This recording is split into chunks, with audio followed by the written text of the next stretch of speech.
Hello and welcome to Hope After. This is a podcast for couples navigating the impact of pornography on their marriage, and today we're pressing pause. If you're listening because you feel exhausted, unsettled, or quietly confused about whether anything is actually changing, then this conversation's for you. Before we move into boundaries, before we talk about rebuilding, before we even discuss accountability in practical terms, we have to slow down and name something that actually everything else depends on, and that is willingness. And I want to say this carefully because it can feel confronting. You don't need to be more patient, you don't need to phrase things better or carry the emotional weight of this more gracefully. What you need is clarity about what you're actually dealing with. And if at any point you realise you need more than what a podcast can offer, we offer support to help walk you through this because we've been where you are. You'll find all the information in the show notes. For now, let's talk about why we have to stop here before we can go any further. So everything that comes next in this process rests on one question. Is there willingness? Not regret or emotion or panic, but willingness. No amount of love can generate it in someone else. No amount of prayer can substitute for it, and no amount of patience can compensate for its absence.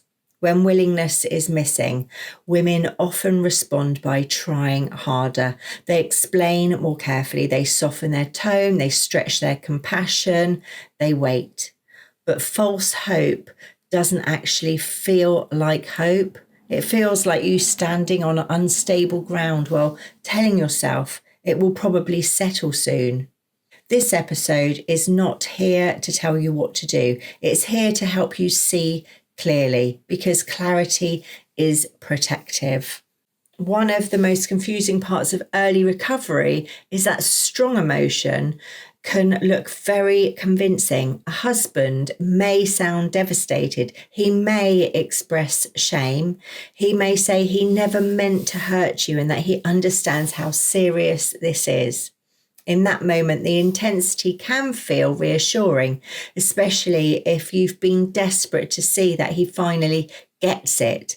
But intensity and willingness are not the same thing. Intensity is often driven by fear of consequences, fear of exposure, or of losing the marriage, or of losing comfort or control. Willingness is quieter than that. It doesn't centre on how terrible he feels. It shows itself in what he moves toward once the panic settles. It becomes visible in patterns, in direction, in what he chooses when no one is pushing. Biblically, repentance is never measured by tears alone. It is revealed through fruit over time. That fruit doesn't have to be dramatic. It just has to be directional. Willingness means being prepared to live differently, to accept limits, to relinquish privacy, to tolerate discomfort, not perfectly, but sincerely. And this distinction matters because your nervous system does not relax because someone delivered a moving speech. It relaxes when secrecy decreases and transparency becomes normal. I didn't understand this at first. In the early days, if Jez sounded remorseful, I felt relief. When promises were made, I felt hope. And that hope felt like oxygen because I was gasping for something solid, but relief is not the same as safety. When the emotional intensity faded and daily life resumed, I would find myself unsettled again. And instead of recognizing the absence of willingness, I turned the scrutiny inward. Perhaps I had miscommunicated. Perhaps I was expecting too much too quickly. Perhaps I needed to calm down. What I hadn't realised was that I was responding to the volume of the emotion rather than the direction of the change. Jez, can I ask you something here? In those early weeks, was there a difference between wanting the situation to stop hurting and being ready to change how you were living? Yeah, early on, I just wanted the pain to stop. I was so scared. I really didn't want to lose you. I couldn't carry on the way it was hurting you. So I really knew I had to change, and change meant so many things. It meant I had to give up things. It meant losing my privacy and also needing to accept accountability. Yeah, that distinction's everything. Wanting the discomfort to end is natural. No one enjoys watching the consequences of their behaviour unfold. But willingness is not about escaping discomfort. It's about accepting responsibility, even when the discomfort lingers. I also want to talk about refusal. Refusal can be simple, spoken out loud, and very clear. But sometimes it can be more subtle than that, which is why many women remain confused for longer than they should. It can present as minimizing, gently suggesting that perhaps this has been blown out of proportion, or it can show up as irritation when questions are asked, so that the focus shifts from the original harm to the tone of the conversation. It can also disguise itself as spiritual maturity, urging forgiveness or urging you to leave it with God before transparency has actually been established. God does heal, forgiveness does matter, but when spiritual language is used to close down truth and responsibility rather than support it, something is off. Now, refusal can also look like fatigue, a weariness with the conversation itself. How long are we going to keep going over this? It becomes a way of protecting comfort rather than pursuing repair. And sometimes refusal looks like silence, not a peaceful silence, but a strategic silence, a withdrawal that subtly communicates that continuing to raise concerns will cost you relational warmth. Here is the hard but freeing reality. Refusal is information. It tells you what is currently available. It does not define your worth. It doesn't determine your future, but it does describe the present situation. Struggle is not the same as refusal. A man can stumble inside recovery. He can wrestle with the habit. He can even relapse and still be willing. Refusal's different. Refusal resists transparency. It deflects accountability. It protects access and avoids structure. One reality contains movement towards the light, even imperfectly. The other preserves the conditions that allow harm to continue. Without clarity here, you can spend months, sometimes years, building your emotional life around maybe. And maybe keeps women suspended between hope and anxiety.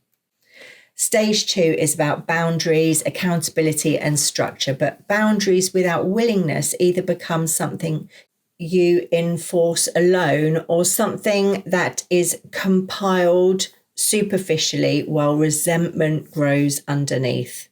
When willingness is absent, women often compensate. They monitor or research, they track, they become the emotional manager of the entire recovery process.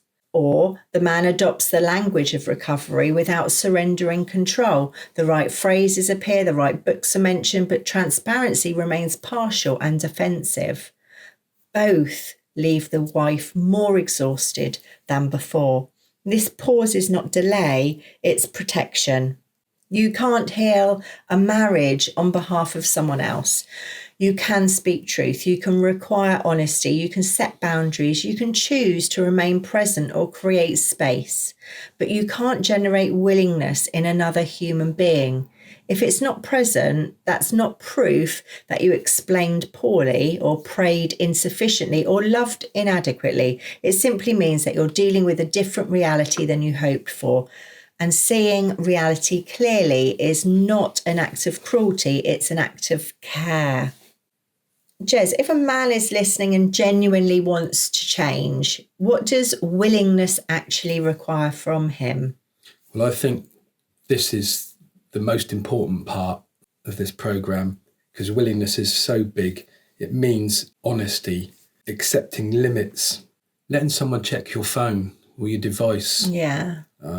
Is really important. That's really hard, isn't it? Because, your phone is like your personal thing. Yeah, of course it is. But it's a big way of being able to take some kind of responsibility over your addiction. Yeah, I guess it helps to start rebuilding that trust, doesn't it? Yeah, when I mentioned about giving up devices, this can really help you change your habits, because it really makes you conscious of, what maybe you're looking for, searching for, and choosing truth over pride. Yeah, so it's just crucial to the marriage. The whole truth thing is really what this is built on. But it's important to say that willingness does not require self-hatred. It just requires surrender. It requires accepting limits, inviting accountability, and remaining present when conversations are uncomfortable. If privacy is protected more fiercely than integrity, recovery will stall. Now, if willingness is not present, you don't proceed as though it is. You don't escalate intimacy to compensate. You don't absorb more harm to preserve appearances. Instead, protection becomes the focus. That may mean clearer boundaries. It may mean seeking wise, grounded counsel that does not minimise the issue. It may mean individual support. Now, we can never ask you to tolerate ongoing deception in the name of covenant. Covenant does not sanctify secrecy. Love does not require self-abandonment. Now, if this episode has clarified something for you, even if that clarity feels heavy, you don't have to process it alone. We can help you walk through this stage carefully, helping you discern mixed signals and how to respond safely. There's no rush, but there is help, and you'll find those options in the show notes. Now, truth may feel uncomfortable at first, but confusion drains you far more slowly and far more deeply. Today, something important has been named. Willingness is the doorway. Without it, nothing solid can be built. With it, something new can begin. Now, in the next episode, we'll move into boundaries, not as punishment, but as protection. For now, stay grounded. Clarity does not destroy hope, it refines it.